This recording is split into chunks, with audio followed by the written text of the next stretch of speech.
Assalamualaikum warahmatullahi wabarakatuh.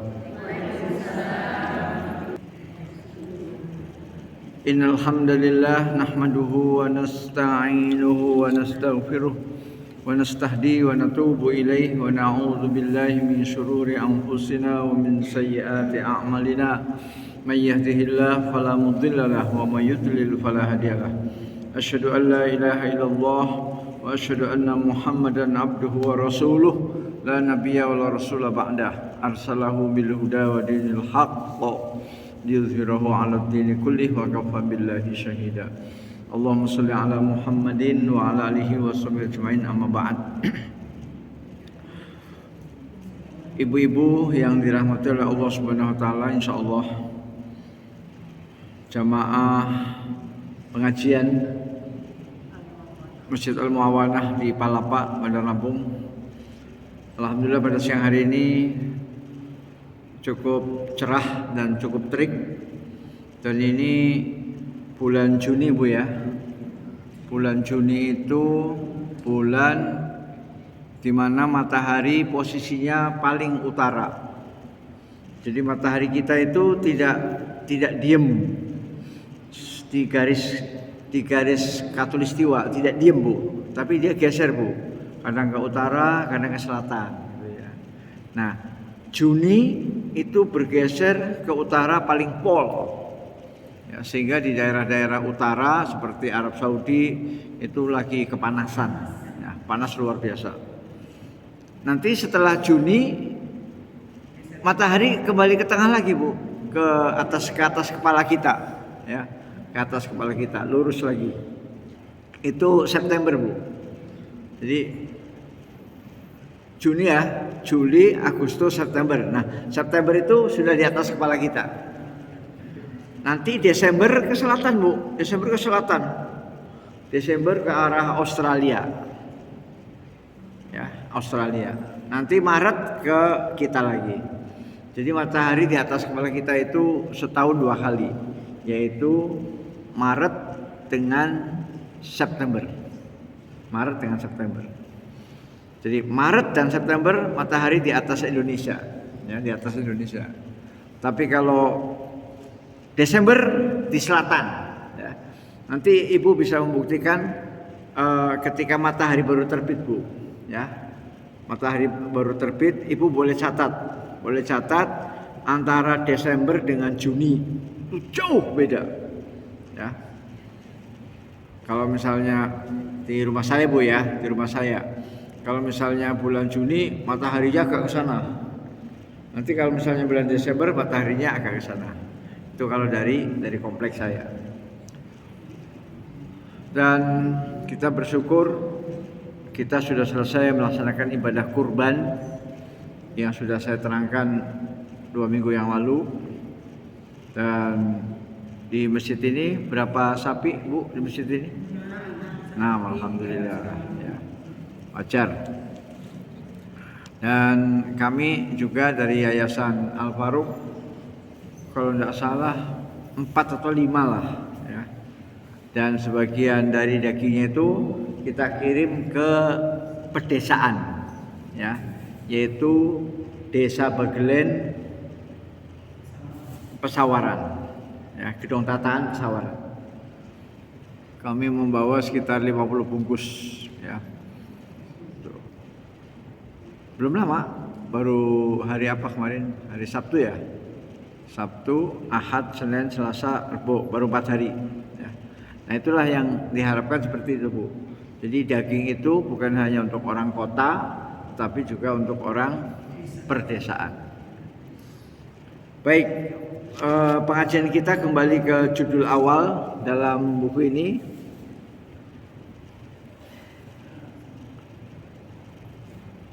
yaitu tentang adab-adab safar ya. Karena hidup kita itu hanya 2 Bu. Hidup kita itu hanya 2. Kalau enggak mukim, safar. Kalau enggak safar, mukim. Cuma 2 hidup kita. Ketika Ibu ada di sini, ya di sini kumpul sama suami, kumpul sama anak, sama cucu, berarti sedang mukim. Ketika Ibu Pak Ustadz saya lagi di Jogja, Pak Ustadz saya lagi di Pontianak, Pak Ustadz saya lagi di Mekah, Pak Ustadz saya lagi di Medan. Nah, berarti lagi safar ya. Jadi hidup kita cuma dua. Kalau nggak safar, mukim. Ya. Kemarin sudah sampai adab yang nomor 5. Ya, adab yang nomor 5 judulnya tentang melunaskan semua hak manusia. Jadi sebelum kita pergi, kalau bisa utang-utangnya kita lunasi dulu, ya utang-utangnya. Kemudian titipan-titipannya dipulangin. Atau pinjaman lah, misalnya pernah pinjam linggis, pernah pinjam sandal, pernah pinjam tang, pernah pinjam kunci Inggris, pulangin ya. Atau amanat-amanat orang lah, misalnya ada orang pernah nitip ya, tolong ya Pak, saya titip kepada ibu-ibu muawanah, jangan sampai lupa loh Pak. Nah, itu sampaikan. Kenapa utang-utang diusahakan lunas dan titipan-titipan harus kita tunaikan, titipan-titipan orang?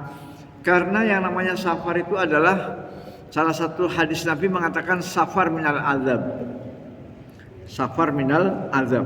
Jadi safar itu sebagian dari azab. Jadi safar itu adalah suatu hal yang sangat memberatkan, Bu. Berat itu safar. Nunggu pesawat itu jangan dikira enak, Bu. Nggak enak itu nunggu pesawat. Nunggu pesawat itu sejam, 2 jam nunggu pesawat datang. Itu jangan dikira enak, nggak enak. Gimana nggak enaknya? Pertama, lapar. Ya, yang mau ngasih makan siapa? Ya. 2, haus. Ya Ustadz, bawa makanan sendiri dari rumah, bawa air sendiri. Ya oke. Sekarang kalau airnya sudah habis, makanannya sudah habis, uangnya pas-pasan, akhirnya nunggu pesawat gini aja. Ya. Belum lagi masuk angin. Kenapa masuk angin? Yang namanya bandara itu nggak ada yang panas, Bu. Bandara itu semuanya dingin. Kalau orang usia-usia kayak ibu ini kena AC terus-terusan, masuk angin. Ya. Nah, belum lagi habis mendengar berita dari televisi pesawat ini jatuh, akhirnya tambah deg-degan. Aduh, pesawat saya jatuh enggak ya? Aduh. Jadi yang namanya safar itu sebenarnya nggak enak, Bu. Ya. Apalagi kalau Allah mentakdirkan kita langsung kembali ke rahmatullah. Nah, oleh karena itulah maka yang namanya utang segera dilunasi. Ya, lunasi utang. Adapun jika ia tidak ada kelapangan untuk melunasi utang, maka paling tidak ia meminta izin kepada orang yang meminjamkan harta kepadanya sebelum bersafar. Kalau ibu-ibu belum mampu melunasi utang, ya paling tidak ngomong, Pak, aku mau ke Jakarta Pak, seminggu. Aku kan masih punya utang 2 juta. Tolong Pak ya, saya belum bisa melunasi sekarang. Ya pokoknya catat-catat aja lah. Nanti kalau misalnya ada apa-apa bisa menghubungi keluarga yang di rumah. Ya. Jadi paling tidak ada omongan lah, jangan diem-diem. Ya, jangan diem-diem tahu-tahu muntaber. Apa muntaber? Mundur tanpa berita. Ya. Muntaber, mundur tanpa berita. Tahu-tahu Pak Nurdin mana? Hah? Pak Nurdin? Mana ya? Nggak tahu. Pergi diam-diam. Itu namanya muntaber. Ya. Pergi diam-diam. Pergi diam-diam. Nggak ngomong, nggak pamitan. Boyau ngomong ya. Pak, aku kan masih punya utang kan 2 juta. Iya. Nah, aku belum bisa bayar ini. Ini uangnya mau saya pakai untuk ke Jawa. Untuk ini. Penting sekali. Ya, jadi harus ada pembicaraan, jangan diam-diam menghilang. Ya. Safar merupakan pekerjaan yang sangat mungkin mendatangkan banyak kesulitan. Bahkan kemungkinan besar seorang musafir akan menghadapi bahaya dan malapetaka. Ya, saya udah bilang sih yang namanya bahaya dan malapetaka itu sebenarnya ada di mana-mana. Ya, jangankan safar, di rumah sendiri juga kan bisa kepleset kamar mandi kan Bu? Ya. Lupa nyikat keramik, tahu-tahu keramiknya licin, pas kita masuk buru-buru debu. Innalillahi wa inna. Jadi yang namanya musibah itu sebenarnya di mana saja ada, ya. Kita di kasur juga ada, ya.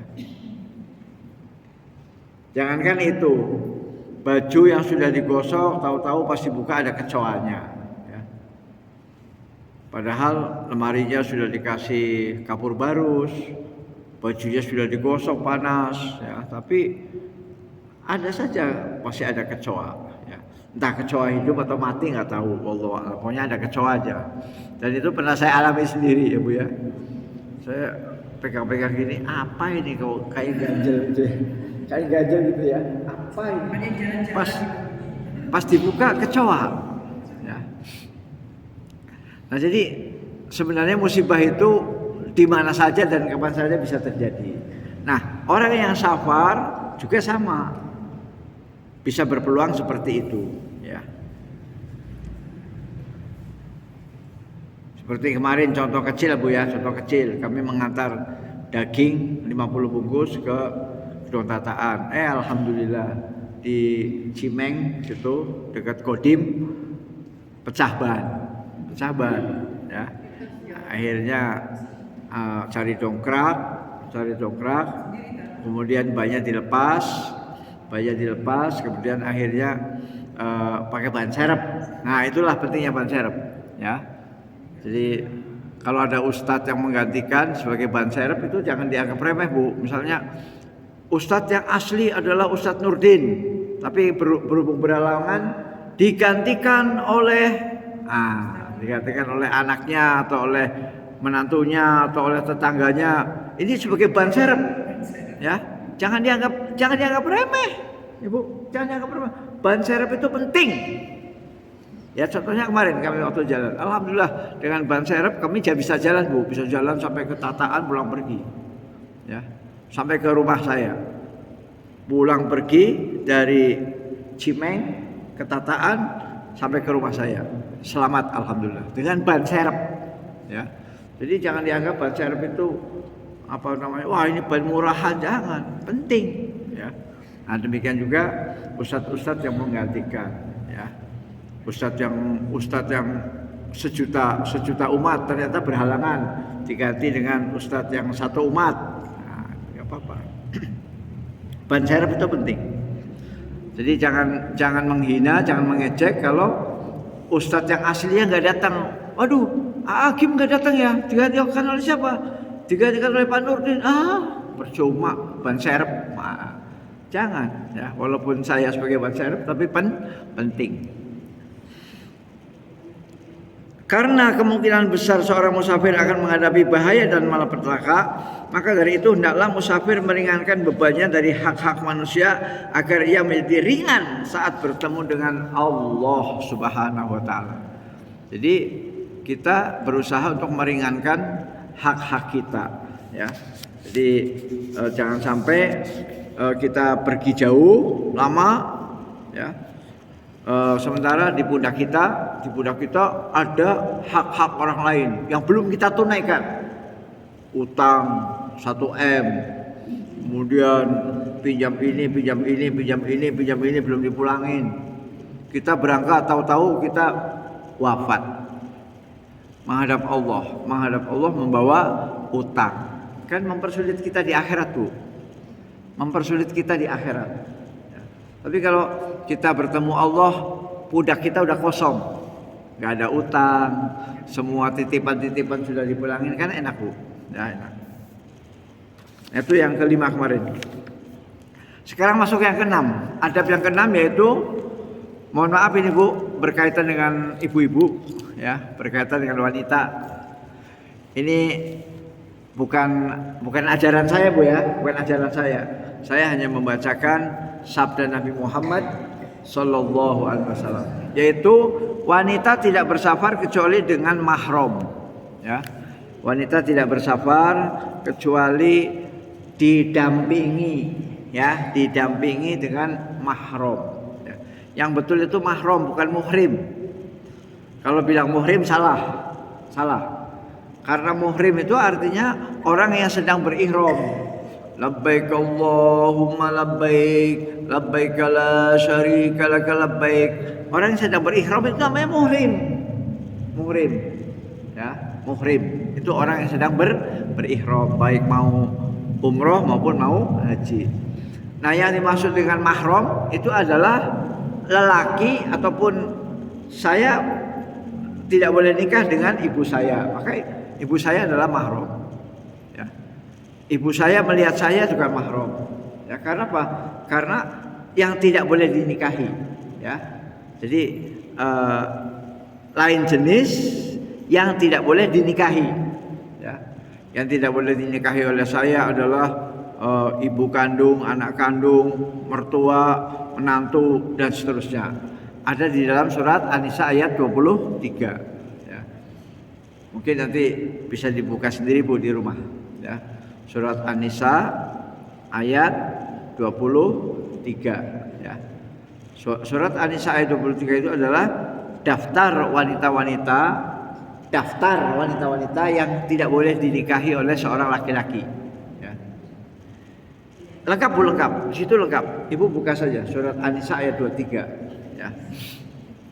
Mulai dari ibu kandung, anak kandung, kemudian ponakan, bibi dan seterusnya, ya. Saudara sesusuan, ya.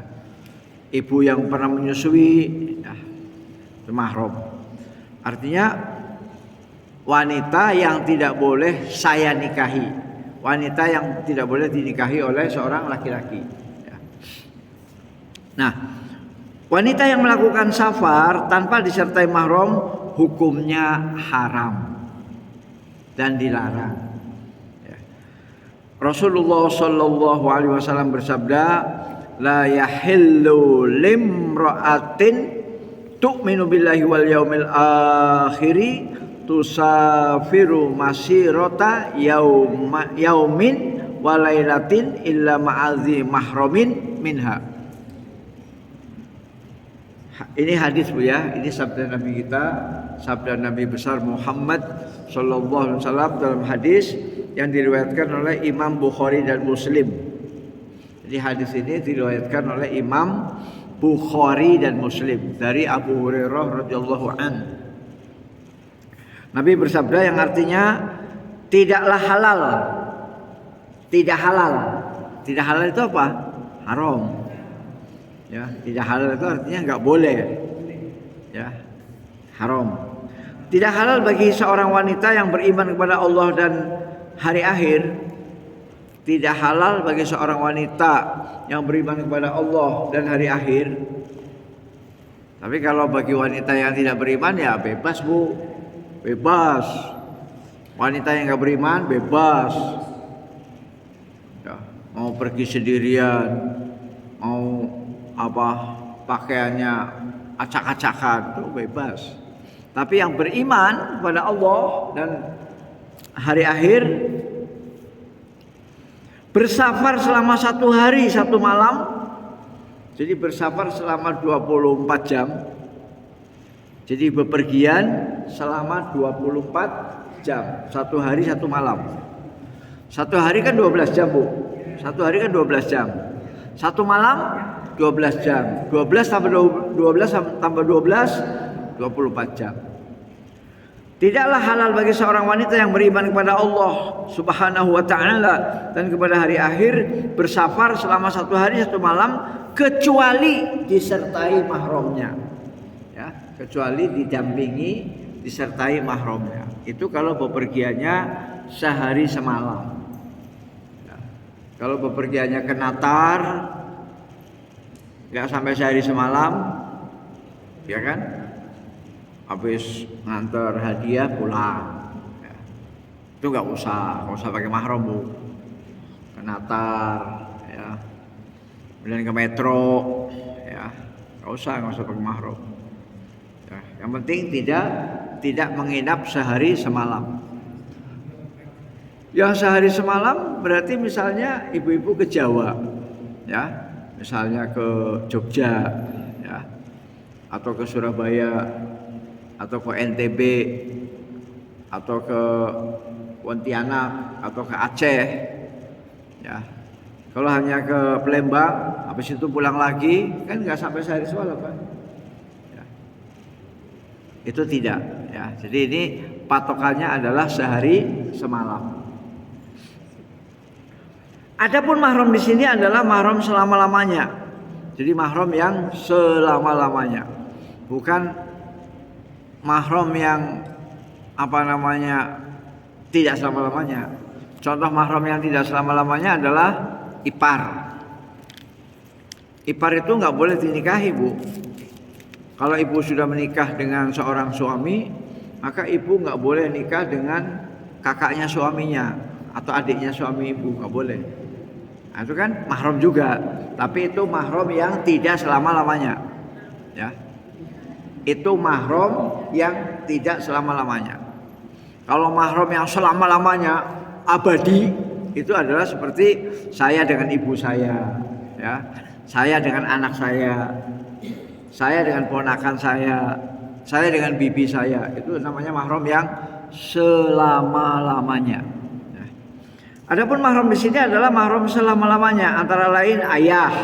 Jadi kalau bagi ibu berarti ayah kan. Kalau sudut pandangnya dari kaum wanita, maka mahram itu adalah ayah, ya, ayah, saudara kandung laki-laki, anak laki-laki, saudara sepersusuan dan sejenisnya. Nah itu ya. Jadi yang dimaksud dengan mahram di sini menurut Nabi adalah mahram yang selama-lamanya. Ya, mahram yang abadi. Adapun suami dari saudara perempuan, ya, suami dari saudara perempuan, misalnya ibu ini kakak beradik nih, ibu ini kakak beradik, kemudian ibu ini jalan dengan suaminya ibu ini, nggak boleh. Itu namanya ipar, ya, suami dari adik perempuan atau saudara perempuan. Saudara itu kan bisa adik bisa kakak kan, ya. Misalnya ibu ini kakak beradik, kemudian ibu yang ini jalan sama suaminya ini, atau dibalik, ibu ini jalan sama suaminya ini, nggak boleh, ya.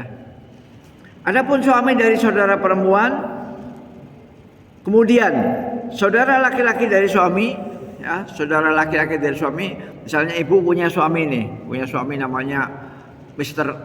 A, ya, Mr. A. Nah, saudara laki-laki dari Mr. A, ya, misalnya Mr. B, Mr. C, ya, itu juga nggak boleh. Suami dari saudara perempuan, saudara laki-laki dari suami, kemudian anak paman itu sepupu, Bu, ya, sepupu anak paman dan sejenisnya, mereka tidaklah dipandang sebagai mahram. Jadi itu tidak termasuk mahram.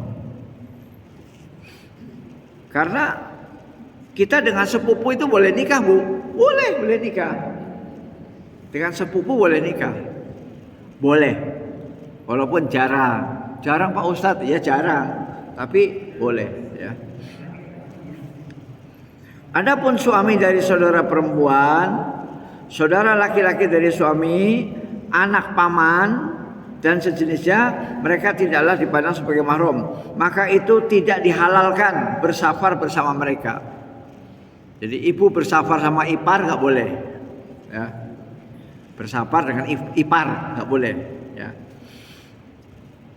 Maka itu tidak dihalalkan bersafar, termasuk bersafar dengan sepupu, ya, juga nggak boleh, ya, nggak boleh.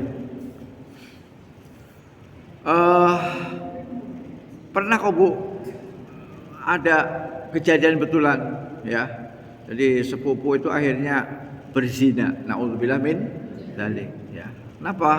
Karena dia melihat saudaranya itu kok cantiknya luar biasa, kalau direbut orang lain rugi, akhirnya terjadilah perzinahan, ya, terjadi. Jadi itu bahaya, ya, Bu, tetap bahaya. Maka itu tidak dihalalkan bersafar bersama mereka. Ini adalah masalah yang sangat berbahaya. Masalah yang sangat berbahaya yang telah diperingatkan oleh para ulama, ya. Jadi para ulama sudah memperingatkan seperti itu, ya. Jadi jangan safar pergi berduaan dengan ipar, ya, dengan sepupu, ya.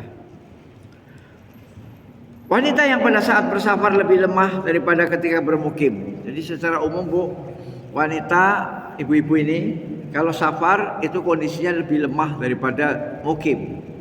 Ya. Kalau mukim kan mungkin makannya bisa sepiring 2 piring bisa nambah. Kalau safar lagi males lah. Akhirnya hanya minum aja. Minum minum teh-teh yang ada di botol itu, ya. Kenapa nggak makan? Ini perutnya senep, ya. Nah, sehingga karena malas makan, hanya minum saja, akhirnya lebih lemah, tenaga kurang. Ya. Wanita pada saat bersafar lebih lemah daripada ketika bermukim. Jadi ini hikmahnya Bu ya.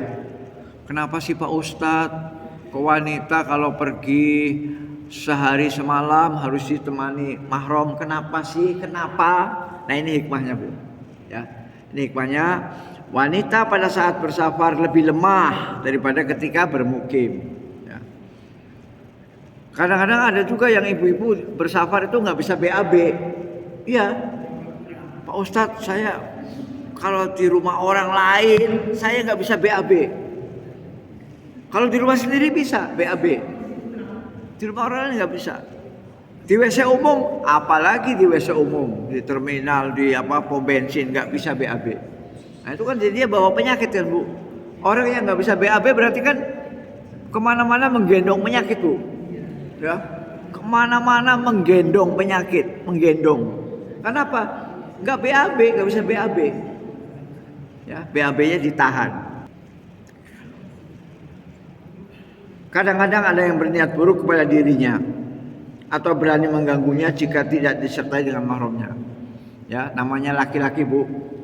Laki-laki itu kalau melihat wanita yang, dia kayaknya sendirian loh, nggak ada omnya atau nggak ada bapaknya. Wah, akhirnya laki-laki yang jahat dia akan berniat mengganggu. Mengganggu itu macam-macam.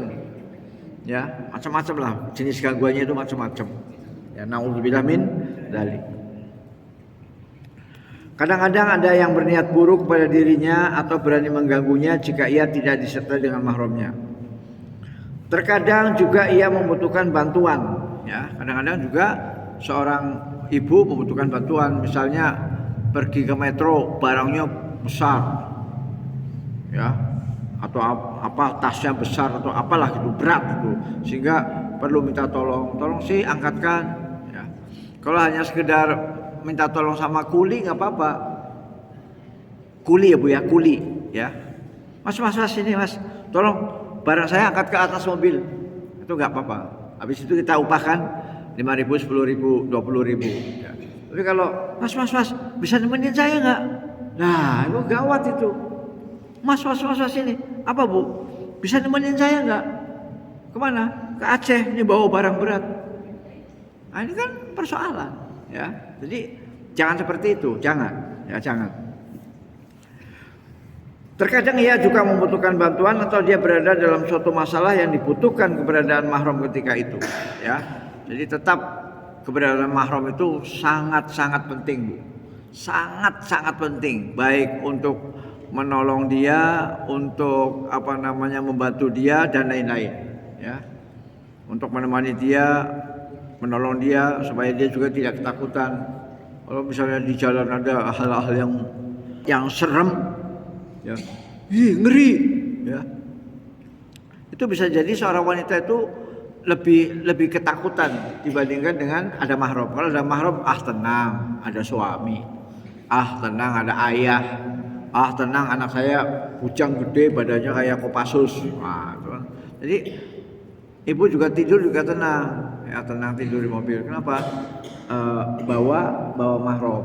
Mahramnya bisa anak bujang yang badannya gede, bisa suami, bisa anak kandung, bisa menantu, ya. Hendaklah seorang wanita tidak melakukan kesalahan seperti ini, ya. Jadi ini aturan atau adab dari Nabi Muhammad SAW. Apabila ibu pergi sehari semalam 24 jam, maka perginya tidak boleh sendirian, harus didampingi oleh mahram ya. Yang ketujuh, adab yang ketujuh meminta izin kepada orang tua. Jadi kalau ibu mau safar, mau bepergian, seyogianya kita pamitan dengan orang tua ya. Orang tua yang melahirkan kita ya. Ya kalau orang tuanya masih hidup lah Bu, kalau sudah meninggal ya pamitannya gimana? Masa datangi kuburan? Ma, aku mau pergi jauh. Ya nggak usah ngomong di kuburan, nggak usah. Ya, itu kayaknya yang gitu-gitu agama kejawen kali ya Bu ya. Yang ngajak ngomong dengan kuburan ya. Nek, aku mau nikahkan anak nek, minta restunya lah, minta restu ke kuburan ya. Nah ini hati-hati Bu ya, kalau ibu mau menikahkan anak segala macam nggak usah minta-minta di kuburan, nggak usah ya. Cukup minta kepada Allah, ya Allah saya minta hajat saya dilancarkan, saya mau menikahkan anak, saya mau ini gitu ya.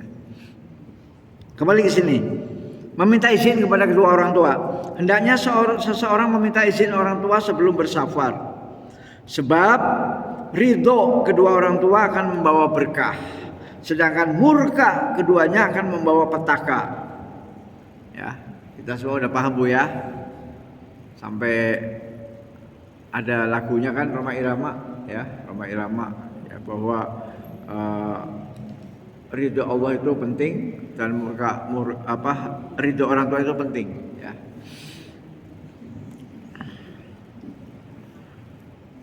Hal itu akan meringankan perasaan mereka. Demikian juga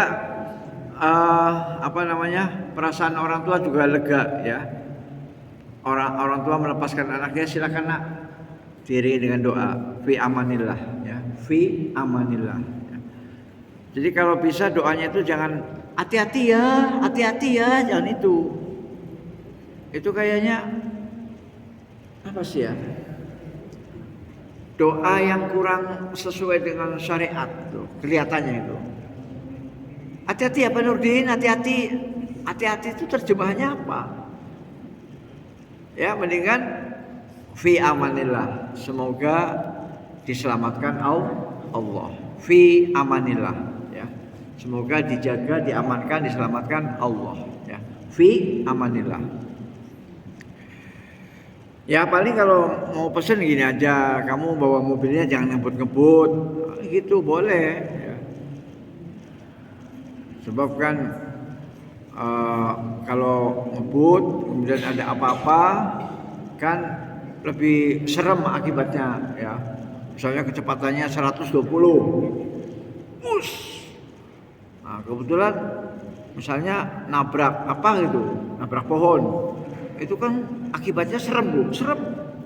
Tapi kalau kecepatannya hanya 40 misalnya nabrak pohon, paling juga mesinnya penyok ya, mesinnya penyok, bannya lepas, orangnya insya Allah selamat.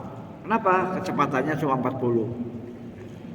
Tapi kalau kecepatannya 120 kayak bis-bis malam itu, nah itu kan serem.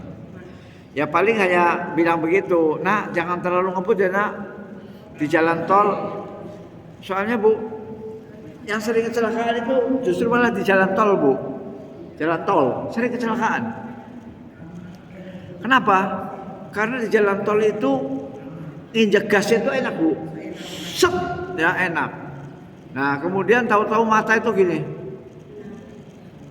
ya, ketika mata itu gini udah wassalamualaikum warahmatullahi wabarakatuh, tamat riwayatnya ya. Kadang-kadang supir itu terutama yang muda-muda lupa mengukur dirinya ini ngantuk apa enggak ya, lupa Bu, lupa mengukur dirinya. Harusnya sadar, wah aku ini ngantuk ini, ya udah minggir, tidur dulu ya, mesinnya matikan, tidur.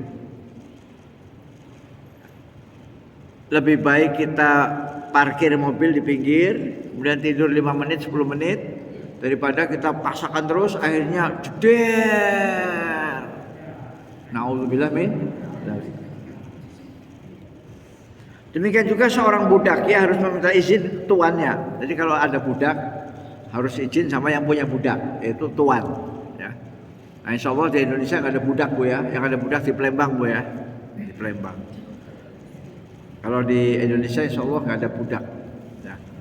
Mungkin perbudakan masih ada di Afrika mungkin bu ya, di Afrika.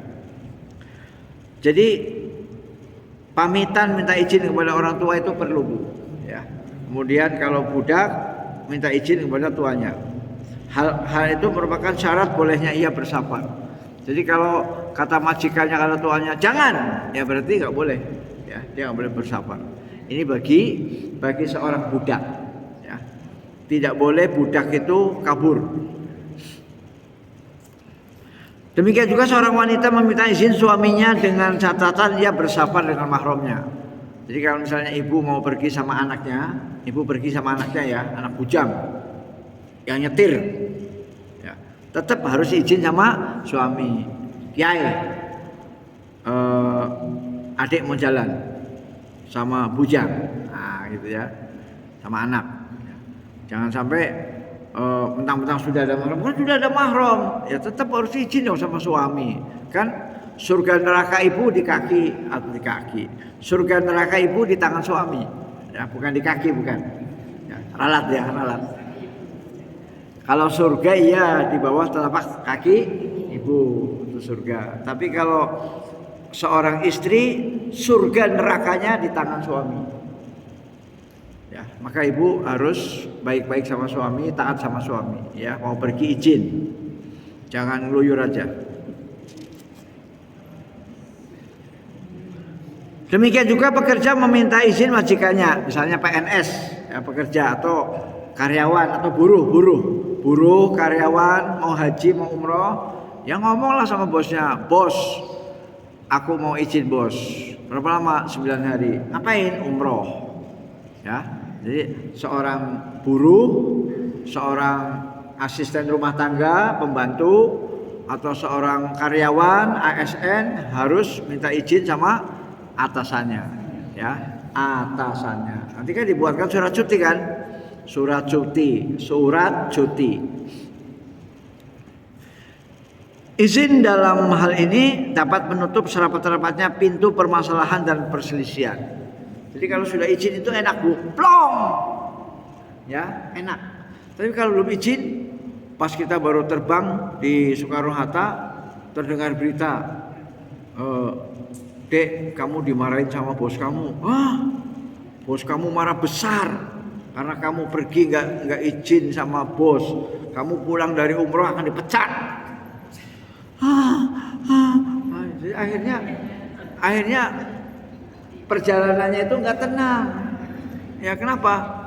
Sudah ada aba-aba bahwa bos marah, atasan marah, majikan marah. Kamu bakal dipecat pulang dari safar, bakal dipecat. Nah, makanya harus ada ya izin lah basa-basi ya. Nah itu yang ketujuh, meminta izin kepada orang tua, meminta izin kepada majikan dan juga kepada atasan. Ya, atasan. Yang kedelapan, wasiat. Jadi seyogianya orang yang mau bersafar jauh dan lama seperti haji itu dia menulis wasiat, terutama kalau dia kaya raya hartanya banyak seperti kasus-kasus yang sekarang sedang diadili di pengadilan ya, hartanya di mana-mana gitu.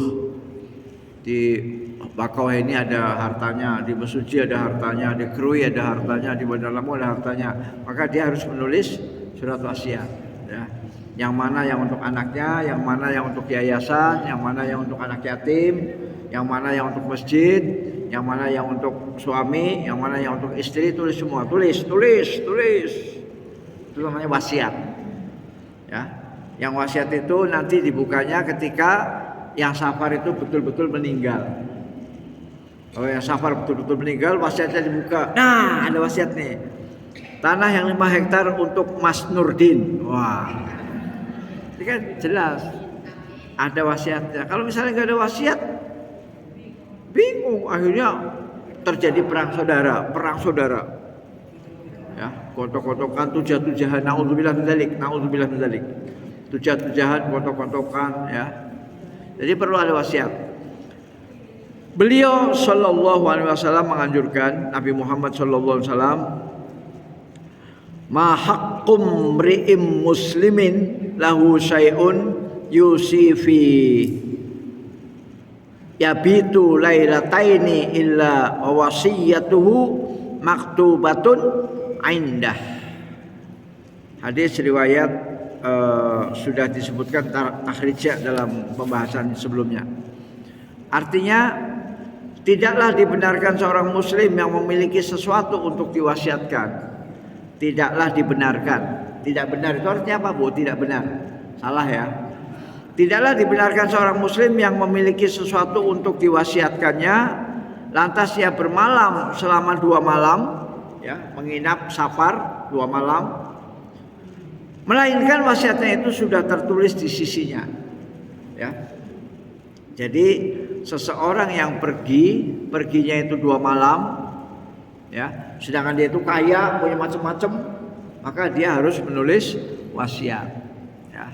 Tidak boleh malas, ya, tidak boleh malas, harus tulis, ya, tulis wasiat. Yang sana untuk pondok pesantren, yang tanah yang di sana untuk yayasan, tanah yang di sana untuk tulis. Yang ini untuk yatim piatu, yang ini untuk ibu-ibu pengajian. Ya. Jadi harus ada wasiat yang jelas. Ya. Apabila kita perginya 2 malam, ya, 2 malam. Tidaklah dibenarkan seorang muslim yang memiliki sesuatu. Memiliki sesuatu itu maksudnya kaya, Bu. Ya, tanah punya, duit punya, mobil punya, emas berkilo-kilo. Ya. Tidaklah dibenarkan seorang muslim yang memiliki sesuatu untuk diwasiatkannya, lantas ia bermalam selama 2 malam, melainkan wasiatnya itu sudah tertulis di sisinya. Jadi disunahkan untuk menulis wasiat. Enggak cukup dengan mulut, enggak cukup. Kalau mulut itu kan menguap, Bu. Kalau mulut, ya, menguap, susah. Tapi kalau tertulis, nah ini ada tulisannya nih. Nah, ya. Tanah yang dibakau untuk pesantren. Tanah yang dikerui untuk yatim piatu. Sudah tertulis semua, ya. Enak, enggak bisa dibantah lagi, sudah tertulis. Ya. Termasuk juga siapa yang akan memandikan atau mengurus jenazah, ya. Misalnya nanti kalau saya mati, jenazah saya diurus oleh, ya, maksudnya tetap satu jenis, Bu, ya, laki-laki dengan laki-laki gitu, Bu, ya, perempuan dengan perempuan. Ya. Kalau ibu-ibu misalnya nulis wasiat, nanti kalau saya mati, jenazah saya mohon diurus oleh Ibu Nawawi. Nah, Ibu Nawawi. Nah, gitu. Kalau saya misalnya, nanti kalau saya mati, tolong jenazah saya disolatkan dan dimandikan oleh Pak Harliwan, misalnya begitu. Misal contoh. Ya. Itu termasuk juga bagian dari wasiat. Sehingga ketika nanti ibu-ibu kita semua meninggal dunia, tidak akan terjadi cekcok dengan masyarakat. Ya. Masyarakat mau ngurus jenazah, keluarganya mau ngurus jenazah, akhirnya rebutan. Ini jenazah ini mau diurus siapa nih? Mau diurus takmir masjid atau mau diurus sendiri? Baca wasiatnya. Assalamualaikum warahmatullahi wabarakatuh.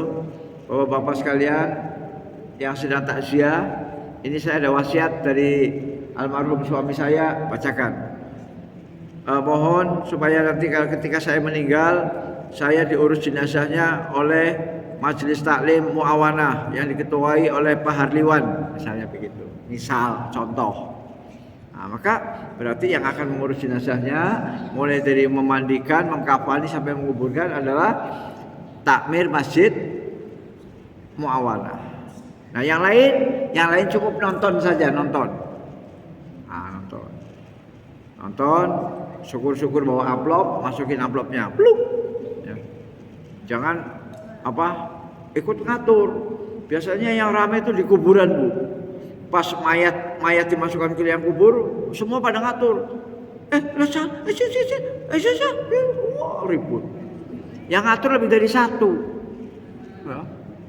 Dari sini masuknya, bukan dari sini. Mana payungnya banyak? Gak usah pakai payung. Perlu. Ribut masalah payung, ribut masalah tenger, ribut masalah azan di kuburan. Ya. Tapi kalau yang atur satu, semua diam ya bapak-bapak, biar yang ngasih komando saya. Yang lain silakan nonton. Yang ngasih komando saya. 3 orang turun ke liang lahat. Ayo jenazahnya dari arah kaki jalan. Ya maksudnya digotong, masa jenazah jalan sendiri. Gotong lah. Ya. Ayo tangkap. Ya. Masuk, miringkan. Ya. Iketannya dibuka. Dibuka iketannya. Iketan ini, iketan pocong dibuka. Miringkan menghadap kiblat. Miring. Ganjel. Nah itu yang ngasih komando satu aja Bu. Biasanya di kuburan yang ngasih komando itu 3. Azanin. Gak usah. Oh, masa gak diazanin? Kayak kucing. Ya, akhirnya ribut. Ya, jadi harus satu komando. Ya, maka itulah perlu wasiat. Ya, wasiat itu perlu. Jadi wasiat itu di samping masalah fulus, masalah duit, ya, masalah kekayaan, emasnya berkilo-kilo, mobilnya banyak, kontrakannya banyak, tanahnya banyak. Di samping masalah harta, juga perlu juga wasiat dalam masalah pengurusan jenazah. Ya. Supaya apa? Supaya waktu kita meninggal itu nggak ribut antara grup sini dengan grup sini. Ini jenazahnya mau diurus sama siapa nih? Jika demikian kondisinya pada saat seseorang bermukim, maka lebih ditekankan lagi untuk berwasiat pada saat seseorang bersafar. Ya. Jadi yang bermukim saja perlu wasiat, apalagi yang safar. Sebab dengan safar lebih memungkinkan ia jatuh dalam bahaya atau peristiwa-peristiwa lain. Maka hendaklah ia bersungguh-sungguh melakukan wasiat untuk memudahkan setiap pemilik hak dalam mendapatkan haknya. Ya. Jadi itulah ibu-ibu sekalian, pengajian kita sampai nomor 8 ya. Jadi hari ini kita sudah membahas 3 poin.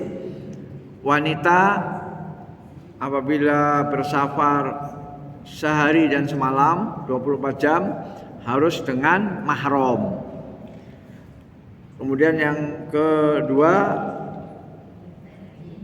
izin sama orang tua. Ya, izin sama orang tua, izin sama suami, izin sama bos, sama majikan, ya, sama atasan.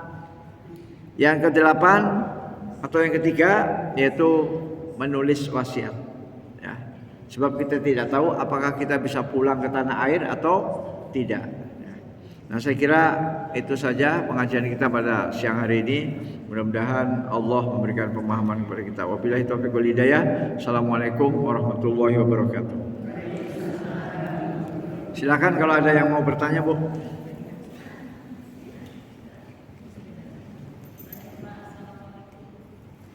Silakan Bu. Waalaikumsalam warahmatullahi wabarakatuh. Langsung Bu.